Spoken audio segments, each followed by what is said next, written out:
Hey everybody, Peter Zeihan here, coming to you from Florida.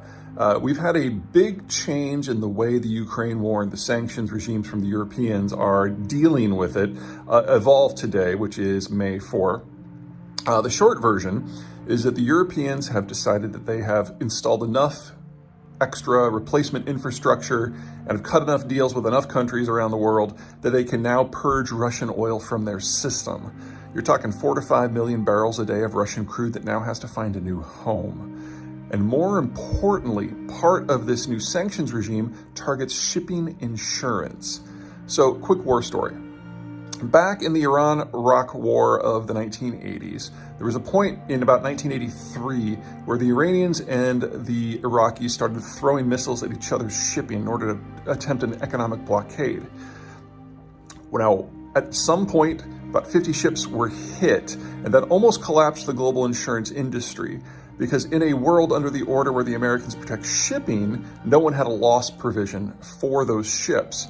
So the only reason we didn't have a complete meltdown in first the insurance space and then in the financial space was that the Reagan administration started reflagging tankers and started shooting back at whoever was shooting at them, most notably the Iranians. Now that means today that if you are in a war zone, your shipping insurance is null and void immediately. So a lot of Black Sea shipments, especially to Russian ports like Novorossiysk, cannot get ships into the port because no one can be insured. And that's largely shut down Russian exports of crude from Novorossiysk. But other Russian ports, such as Primorsk on the Baltic Sea or Nakotka on the Pacific, are still operating, although at reduced rates because a lot of people want to make sure they never fall afoul of the sanctions. But shipping insurance is not a problem. Well, now it's going to be, because the Europeans control 95% of all insurance. And by revoking that possibility, ships can no longer go to the Baltic Sea or the Pacific coast of Russia and load up crude unless they get a sovereign indemnification. That is not going to happen from the Chinese, because Chinese state companies have already been avoiding Russian ports because they are too big and their exposure to American sanctions would be too large. They don't want to risk it.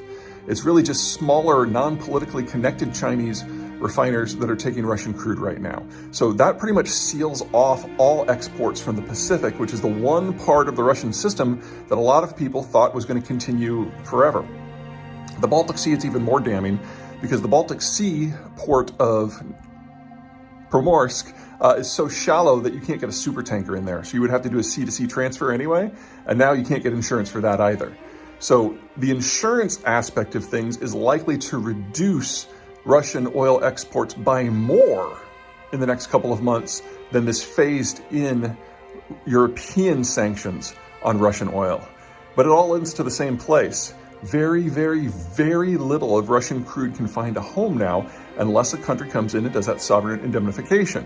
And it's really difficult to see any country that wants to have reasonable relations with the Europeans being able to do that. The Chinese are out, the Turks are a maybe, and that's about it.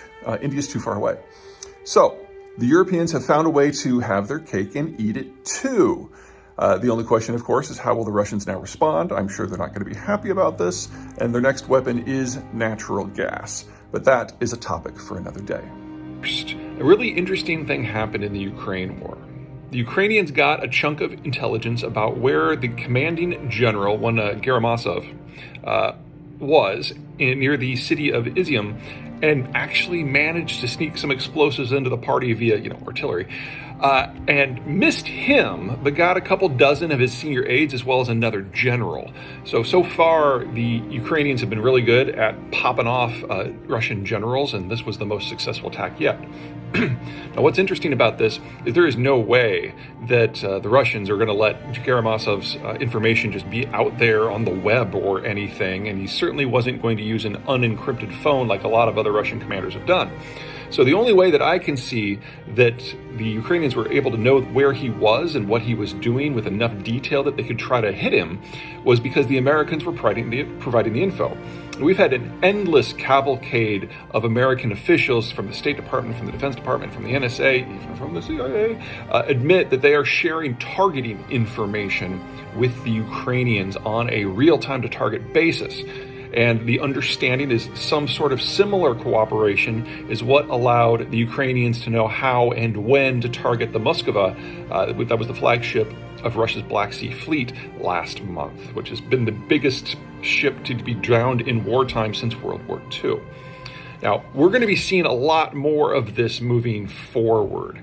The United States has the world's best satellite system, so it can easily identify command posts and troop concentration. And the United States clearly has the world's best signals intelligence system. So we know, for example, that the Americans have been reading Putin's email and tapping his phone since the beginning of the war with enough reliability that the Americans have been able to share Russia's plans with the world before Russia can even act on them. Now, that is important enough as it is. The idea that the United States is sharing targeting information with the Ukrainians, big deal. But the Ukrainians to this point have been limited to the weapons that they have themselves, plus Stingers and Javelins and things like that. What has changed, and what's about to change in the month of May, is that heavy equipment is starting to reach Ukrainian lines, specifically howitzers, long-range artillery pieces. Now, the Americans are being very hush-hush on the type of ammo, and I can understand why, but the standard howitzer ammo has a range of 13 to 14 miles and a 50% accuracy hit rate of about 150 feet.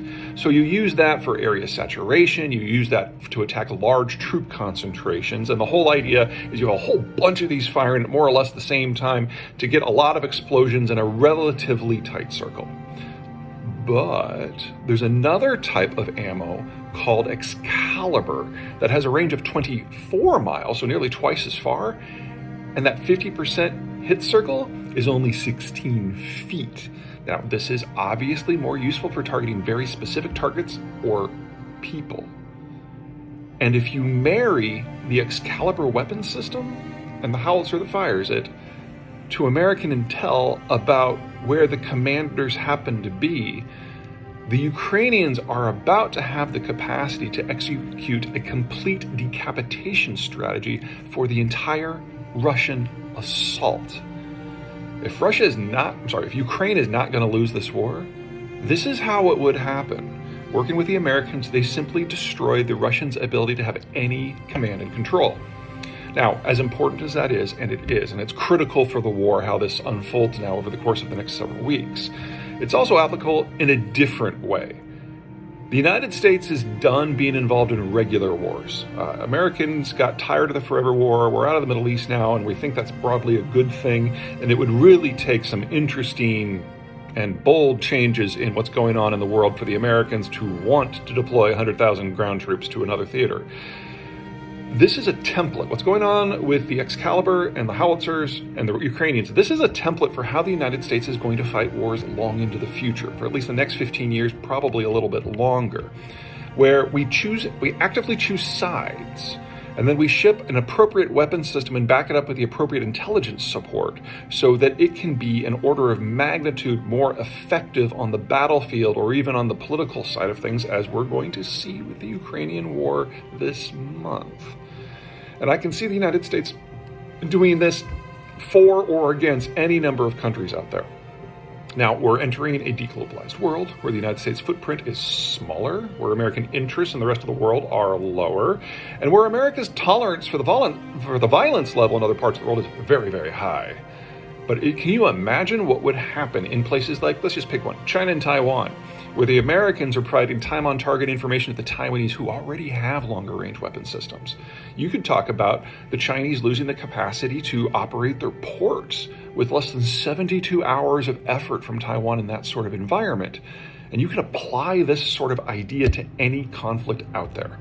All the United States needs is a sufficiently professional, motivated military cadre in the ally who can then take the fight to whoever the foe happens to be. And now it can do it with a range of more than 20 miles. Okay, that's everything from me. Until next time.